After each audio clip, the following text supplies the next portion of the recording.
मेरा आपका वोट का रिश्ता नहीं है, मेरा आपका खून का रिश्ता है, मेरा आपका विचारों का रिश्ता है, मेरा आपका संघर्ष का रिश्ता है, मेरा आपका दर्द का रिश्ता है। और उस दर्द के रिश्ते के नाते और उन्होंने एक ज्ञापन भी सौंपा है।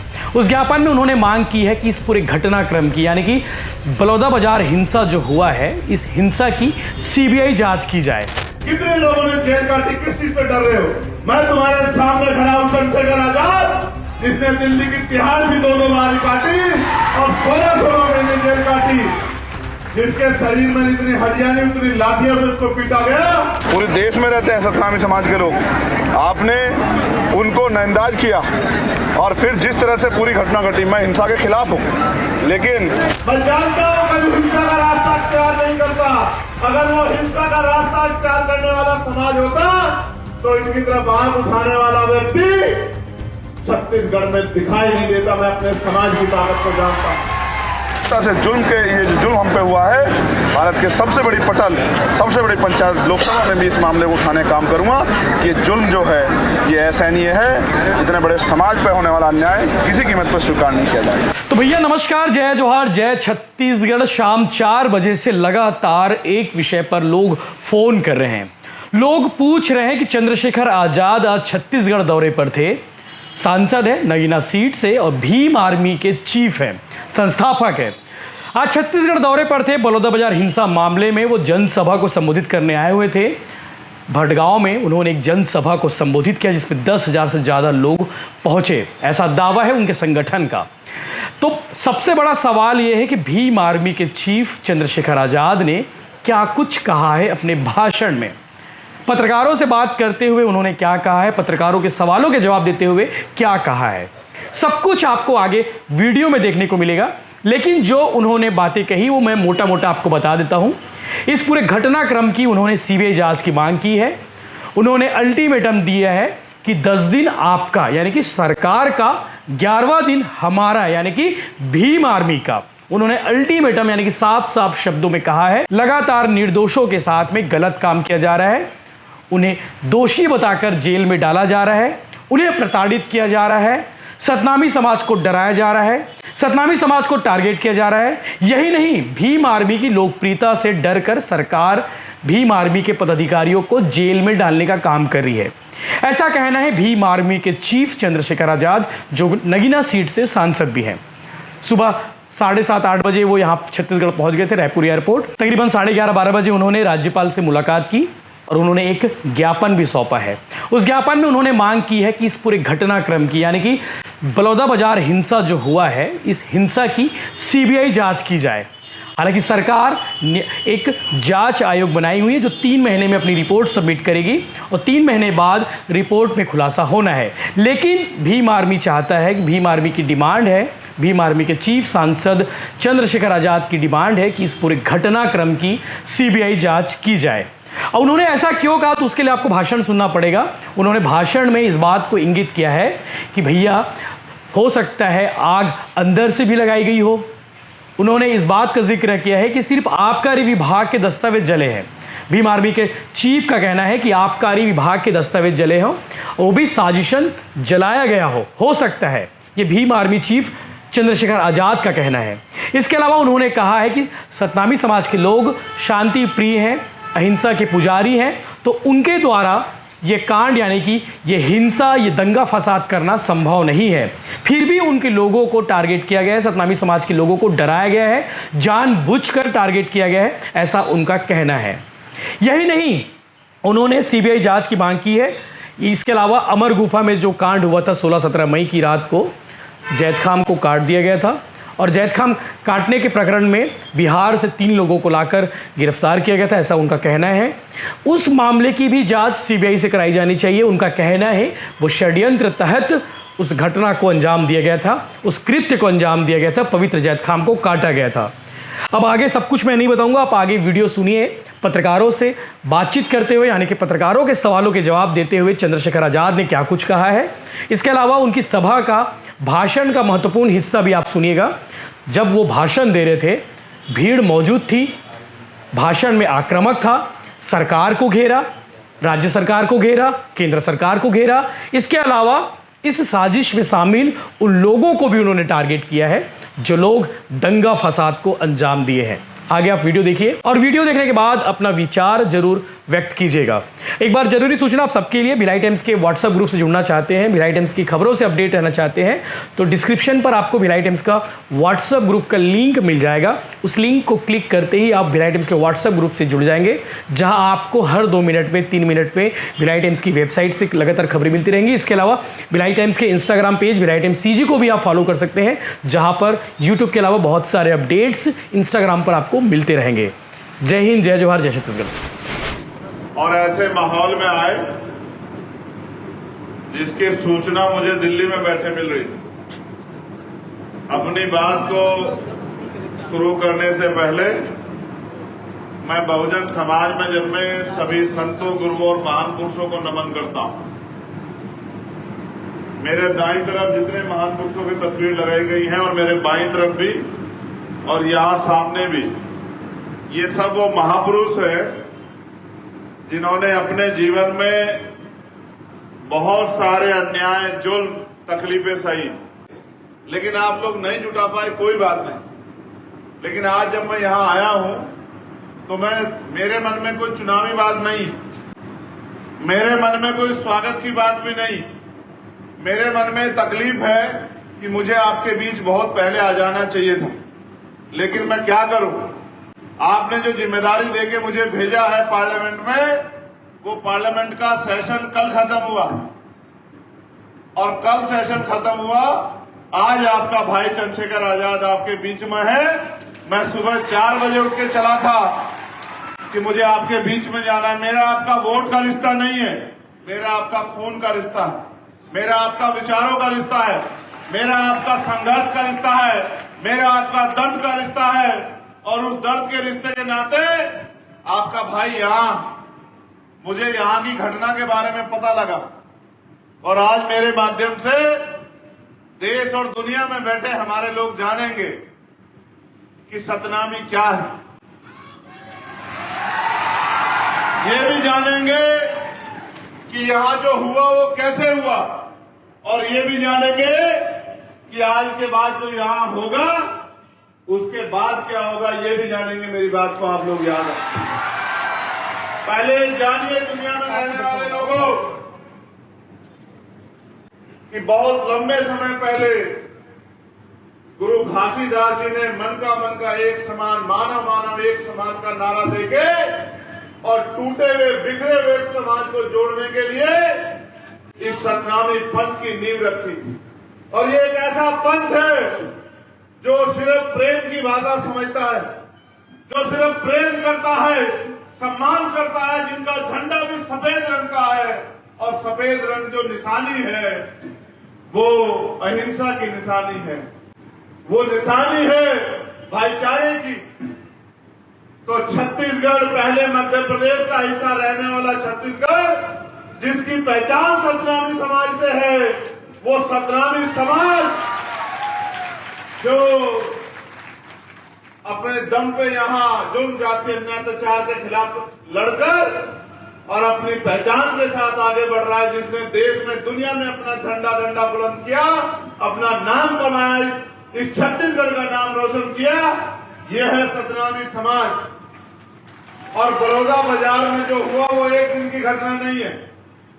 बड़ौदा बाजार में जो हुआ वो बार बार जो हमारे जैत स्तंभ को, हमारी आस्था को, हमारे सम्मान को जो अपमानित करने का काम किया, हमें पीड़ा देने का काम किया, जिसके बाद हमने ज्ञापन देकर सरकार से मांग की कि इसकी सीबीआई जांच करा दो, क्योंकि ये जैत स्तंभ को नोचना, उसको काटना सामान्य घटना नहीं है। इसके पीछे किसी का दिमाग है, कोई षड्यंत्र है, कोई जानबूझ के किसी बड़ी घटना को अंजाम देना चाहता है। ये एक सोची समझी साजिश है। लेकिन महीने भर के समय के बाद भी इतने बड़े समाज की आस्था को अपमानित होने दिया गया और 3-4 लोगों को पकड़ के, जिनको ये भी नहीं पता कि जैत स्तंभ क्या होता है, सतनामी समाज क्या है, गुरु घासीदास के विचार क्या है, जो इस प्रदेश के रहने वाले भी नहीं है, उनको गिरफ्तार करके खाना पूर्ति करके जेल भेज दिया जाता है, सिर्फ और सिर्फ हमारी भावना आग करने के लिए। और मैं अपने सतनामी समाज को जानता हूं, वो कभी हिंसा के रास्ते में नहीं जा सकता। मैं जानता हूं कभी हिंसा का रास्ता इख्तियार नहीं करता। अगर वो हिंसा का रास्ता इख्तियार करने वाला समाज होता तो इनकी तरफ आंख उठाने वाला व्यक्ति छत्तीसगढ़ में दिखाई नहीं देता। मैं अपने समाज की ताकत को जानता हूं। लेकिन ये तो संविधान को मानने वाले लोग हैं, ये तो गुरु घासीदास को मानने वाले लोग हैं, ये तो बाबा साहब अम्बेडकर को मानने वाले लोग हैं, ये तो माननीय काशीराम साहब को मानने वाले लोग हैं। ये कभी हिंसा का सहारा नहीं लेते। ये तो जिस दिन इकट्ठा हुए थे अपनी बात को कहने के लिए इकट्ठा हुए थे, लेकिन इनकी भीड़ में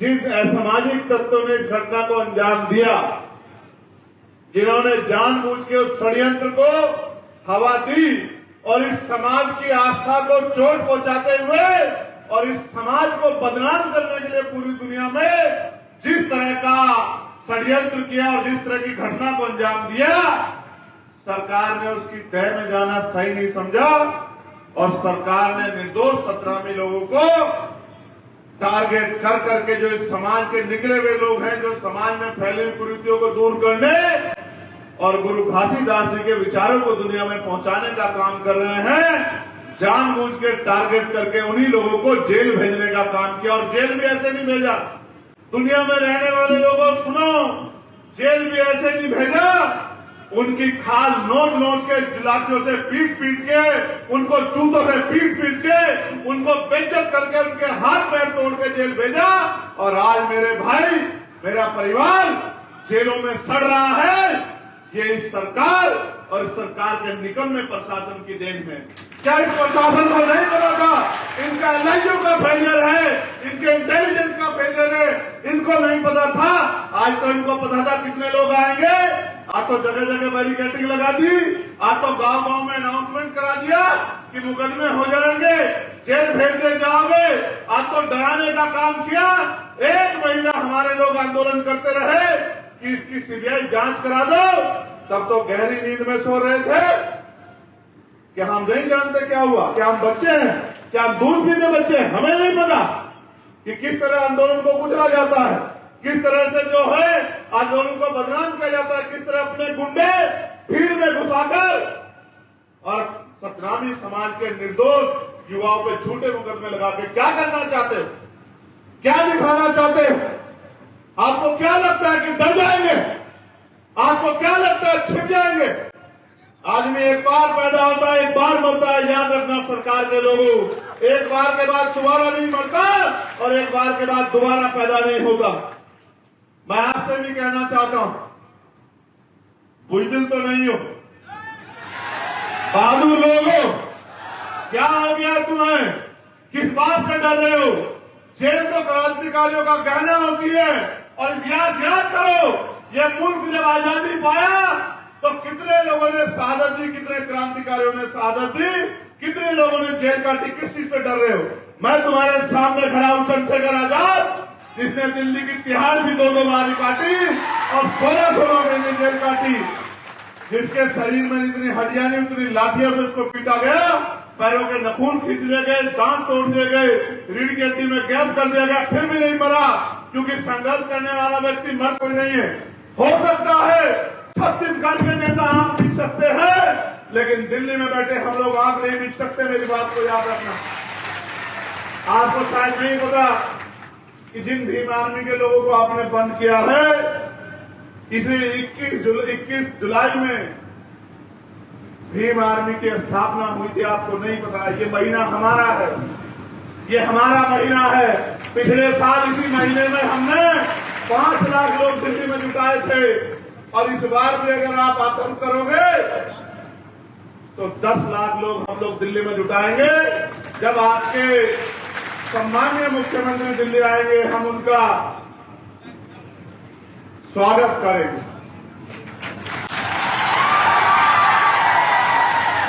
हम यहां से जब जाएंगे तो देश के गृह मंत्री जी को भी अवगत कराएंगे कि उनकी सरकार वहां क्या कर रही है। उनकी सरकार वहां किस तरह जुल्म कर रही है। और अगर वो भी हमारी बात नहीं सुनेंगे तो सड़कें सुनेंगे हमारी बात, क्योंकि हम भीम आर्मी आजाद समाज पार्टी को ताकत को जानते हैं और हम ये भी जानते हैं कि लोकतंत्र है। लोकतंत्र में जिनके पास लोग होते हैं उनकी सुनवाई ताना साहब को भी करनी पड़ती है। आप ये बताओ, ऐसा क्या हुआ कि एसपी दफ्तर में आग लगी और सिर्फ आबकारी की फाइल ही चली? ऐसा क्या हुआ? बाहर आग नहीं लगी और अंदर आग लग गई। ऐसा तो नहीं कि दफ्तर में बैठ के कोई आदमी आग लगा रहा हो। ऐसा तो नहीं कि दफ्तर में बैठ के कोई आग लगा रहा हो, अपने किसी माफिया साथी को बचा रहा हो, किसी की मदद कर रहा हो, किसी को जेल जाने से बचा रहा हो, किसी से कुछ सुविधा लाभ लेकर गरीबों के बच्चों को फंसा रहा हो। ऐसा तो नहीं है। कहां था इंटेलिजेंस, कहां था एलआईयू, कहां थी पुलिस, कहां था प्रशासन? इतने लोग आए थे, क्यों नहीं बात करी? जिलाधिकारी मौके पे क्यों नहीं पहुंचा? आज इतनी फोर्स लगाई है, अगर इतनी फोर्स उस दिन लगाई होती तो पत्ता भी नहीं हिलता। और इतने लोग यहाँ हैं, बताओ पत्ता कहां हिल रहा है? इनमें से कौन ऐसा है जो किसी को बुरा कह रहा है? लेकिन बुरा तो उस दिन भी नहीं कह रहा था। ये तो सत्ता और विपक्ष की मिली भगत थी जिसमें मेरे लोग पिस गए, जो बेचारे गुरु घासीदास जी के सम्मान में, जो सतनामी समाज के सम्मान में गए थे, वो बेचारे पिस गए। और वो नौजवान पिस गया जो समाज को, परिवार से भी बड़ा मान। आपने संबोधित किया, क्या था पूरा मामला और क्या रिस्पॉन्स रहा आज के? अभी तक तो ये मामला छत्तीसगढ़ के लोगों को पता था, या मीडिया के जरिए कहीं कहीं ये जानकारी पहुंची कि वहाँ एक घटना हुई, लेकिन असल जो है वो मैंने बताया पूरा मामला क्या है। गुरु घासीदास का जी का जो है, जो जैत स्तंभ है, जो हमारे सम्मान और हमारी आस्था का प्रतीक है सतनामी समाज का, उसको बार बार खंडित किया जा रहा था। हमारे लोगों ने 1 महीने का अल्टीमेटम देके कहा कि ये कोई सामान्य घटना नहीं, इसके पीछे कोई षड्यंत्र साजिश हो सकती है जिसका भविष्य में बड़ा नुकसान हो सकता है, तो आप इसकी सीबीआई जांच कराओ। लेकिन यहाँ की पुलिस और प्रशासन ने उसको इतने हल्के में लिया और घटना से इत्र जैसी जानकारी मुझे यहाँ के लोगों द्वारा दी गई कि बिहार के 2-3 लोगों को जेल भेज दिया गया उस घटना में, और उनके ऊपर कहा गया कि इन्होंने शराब पी के काम कर दिया। लगातार हमारे लोग उस दिन के बाद ज्ञापन देते रहे। जो लोग ज्ञापन दे रहे थे उनमें बड़ी संख्या भीम आर्मी के संगठन की थी, कार्यकर्ताओं की थी। तो पूरा टारगेट बना के, और जब बड़ी संख्या में लोग इकट्ठा हुए, ये प्रशासन का फेलियर है, पुलिस का फेलियर है। अगर पुलिस का फेलियर नहीं है तो आपने एसएसपी को क्यों हटाया, उसको क्यों निलंबित किया, डीएम को क्यों निलंबित किया? अगर एडमिनिस्ट्रेशन का फेलियर नहीं है, आपके इंटेलिजेंस का फेलियर है। आपको नहीं पता था कितना बड़ा समाज बहुसंख्यक रूप से रहता है छत्तीसगढ़ में, पूरे देश में रहते हैं सतनामी समाज के लोग। आपने उनको नजरअंदाज किया और फिर जिस तरह से पूरी घटना घटी, मैं हिंसा के खिलाफ हूँ, लेकिन ऐसा लगता है यहाँ जानने के बाद कि कुछ ऐसे माफियाओं को जिनका पर शिकंजा सरकार कसने वाली थी, या जिनकी फाइलों में गंभीर जांच हो रही थी, उन्हीं की फाइलें जल गई, चाहे आबकारी वाले हों, चाहे और कुछ लोग हों। ऐसा लगता है कि जिस तरह आग बाहर से ना लगी हो, आग अंदर से लगाई गई हो, क्योंकि सतनामी समाज के लोग तो अपने मान सम्मान और गुरु घासीदास जी के सम्मान के लिए आक्रोशित थे ही, उनको मोहरा बना दिया गया। ये तो सीधे सच्चे लोग हैं। गुरु घासीदास जी का नारा था, मन का एक समान, यानी कि मानव मानव एक समान, यानी कि इंसान बराबर हैं। ये लोग तो अहिंसा के पुजारी हैं, मानवता के प्रेमी हैं। ये तो इस तरह का कोई, आज भी ये हजारों की संख्या में इकट्ठा हुए, एक पत्ता भी नहीं हिला। ये कभी भी इस तरह की हिंसा का हिस्सा नहीं बन सकते, लेकिन एक षड्यंत्र करके पूरे सतनामी समाज को बदनाम करने का काम किया गया। और पुलिस द्वारा जिस तरह से जो लोग पकड़े गए उनको पीटा गया, जिस तरह से उनकी खाल उधेड़ी गई, जूतों से पीटा गया, लाठियों से पीटा गया, ये ऐसा स्पष्ट होता है कि किसी नेता को सतनामी समाज से तकलीफ है और उस नेता की ईगो हट हुई है। उस ईगो को सेटिस्फाई करने के लिए वो सत्ता का दुरुपयोग कर रहा है। अगर इसकी सीबीआई जांच हो जाए, जो कि हमारे लोग भी मांग करे, तो उस घटना की भी, और ये जो घटना हुई है, मैं चाहता हूँ दोषियों पे सख्त कार्रवाई हो, सख्त से सख्त हो, लेकिन दोषियों पे हो, निर्दोषों पे नहीं। और वो तब होगी जब इस घटना की सीबीआई जांच होगी। मैं माननीय मुख्यमंत्री से मांग करता हूँ कि वो इस घटना की सीबीआई जांच कराएं। अगर वो दूध का दूध पानी का पानी करना चाहते हैं, अगर वो वास्तविकता में चाहते हैं कि घटना पूर्ण रूप से जानकारी में आए, तो सीबीआई जांच कराएं। और अगर वो सीबीआई जांच नहीं कराते तो मुझे ऐसा लगता है कि वो लीपापोती करने पर लगे हैं और कहीं ना कहीं वो भी उस अपराधी माफिया को बचाने के लिए उसमें शामिल हैं। इसलिए मैं सीबीआई जांच की मांग करता हूं और निर्दोष लोगों को तत्काल रिहा करने की मांग करता हूं। और सतनामी समाज को पीड़ित करने के लिए जो जुल्म जो है पूरे सतनामी समाज पे चिन्हित करके उनके निकले हुए चोटी के नेताओं पे, नौजवान नेताओं पे जिस तरह कार्रवाई हो रही है, स्पेशली भीम आर्मी के नौजवानों पे, इस कार्रवाई को तत्काल बंद किया जाए। कोई बच्चा स्कूल जा रहा है, उसको उठा के जेल भेज रहे हैं। कोई दूसरे प्रदेश में था, उसको उठा के जेल भेज रहे हैं। ये जो जुल्म है, ये असहनीय है। इसके लिए मैं दिल्ली पहुंचते ही जल्द से जल्द गृह मंत्री से मिलूंगा और गृह मंत्री से भी ये बताऊंगा कि उनकी सरकार किस तरह से पूरे सतनामी समाज पे जुल्म कर रही है। और अगर वो भी हमारी पीड़ा नहीं सुनेंगे तो सड़कों पे इसके खिलाफ, जो पिछली बार आंदोलन दिल्ली में हुआ था मुझे गोली लगने के बाद, इसमें 5 लाख लोग आए थे, उसी तरह का आंदोलन इसी महीने में हम लोग छत्तीसगढ़ में करने का काम करेंगे, क्योंकि भीम आर्मी कार्यकर्ता को उत्पीड़न हम लोग नहीं सहेंगे। सर 10 दिन का मोहलत आपने दिया है, 10 दिन के बाद बड़ा जंगी आंदोलन यहाँ पर किया जाएगा, वो भी अनिश्चितकालीन, उसको लेकर क्या कहेंगे? मैंने आपको बताया, क्योंकि एक भीम आर्मी एक बहुत बड़ा परिवार है और एक कार्यकर्ता का संरक्षण करना ये मेरी जिम्मेदारी है, हमारे संगठन की जिम्मेदारी है। तो जिस तरह से हमारे निर्दोष लोगों को जेल भेजा जा रहा है, उनसे मारपीट की जा रही है, ऐसा लगता है कि भीम आर्मी की बढ़ती ताकत से सरकारें डर गई हैं और सत्ता विपक्ष मिलके भीम आर्मी के लोगों को टारगेट करके और स्पेशली सतनामी समाज के नौजवानों को अपमानित करने और उनकी हिम्मत को तोड़ने का काम करा। ये हम लोग स्वीकार नहीं करेंगे। इन्होंने आयोग बनाया है, इन्होंने 3 महीने का समय मांगा है। जब आयोग की रिपोर्ट ही नहीं आई तो आप जबरन क्यों लोगों पे कार्रवाई कर रहे हैं? पुलिस एफआईआर देने को तैयार नहीं है, पुलिस जो है कौन सी धारा लगी है बताने को तैयार नहीं है, पुलिस जिसको गिरफ्तार करे उसके परिवार को सूचना नहीं दे रही है, जेलों में किसको कहाँ रखा गया इसकी कोई लिस्ट नहीं है, परिवार तड़पते फिर रहे हैं। कुछ ऐसे भी परिवार हैं जिनके बच्चे 6 महीने 1 साल के हैं, उनके लिए कमाने वाला कोई नहीं है और वो निर्दोष लोग पत्रकारों को बंद कर दिया है। तो जानबूझ के ऐसा लगता है सतनामी समाज पे एक अटैक किया गया है कि सतनामी समाज की जो आस्था विश्वास और उम्मीदें इनको तोड़ दिया जाए। ये स्वीकार नहीं किया जाएगा। इस जुल्म के खिलाफ लड़ाई होगी, संघर्ष होगा। मैंने सरकार को ये कहा है, अगर वो जुल्म करेगी तो अपनी जेल बड़ी कर ले, क्योंकि फिर बड़े स्तर पे जब आंदोलन होंगे तो गिरफ्तारियां दी जाएगी और हम लोग गिरफ्तारी देने के लिए तैयार हैं। जहां हमारे कार्यकर्ता साथी रहेंगे वहां हम भी रहेंगे। अगर ये जुल्म बंद नहीं हुआ तो मैं चंद्रशेखर आजाद स्वतः यहाँ आके गिरफ्तारी दूंगा। जो सेशन चलने वाला है, मैं इस सेशन में भी प्रमुखता से ये जो जुल्म हम पे हुआ है, भारत के सबसे बड़ी पंचायत लोकसभा में भी इस मामले को उठाने का काम करूंगा कि जुल्म जो है ये असहनीय है। इतने बड़े समाज पे होने वाला अन्याय किसी कीमत पर स्वीकार नहीं किया जाएगा। सर क्या पत्र चला तो उसमें आपने उठाया सर ये बलौदाबारी घटना को? मैंने इस पर लिखा है गृह मंत्री जी को और मुझे विश्वास है कि इसका संज्ञान लिया जाएगा और आने वाले सत्र में हम इस मामले को, स्पेशली इस मामले को, क्योंकि बजट सत्र आने वाला है, तो हम इस मामले को गंभीरता से और ताकतवर तरीके से उठाएंगे कि सरकार इस पर संज्ञान ले और उन अधिकारियों पे भी कार्रवाई हो जिन्होंने निर्दोष लोगों पे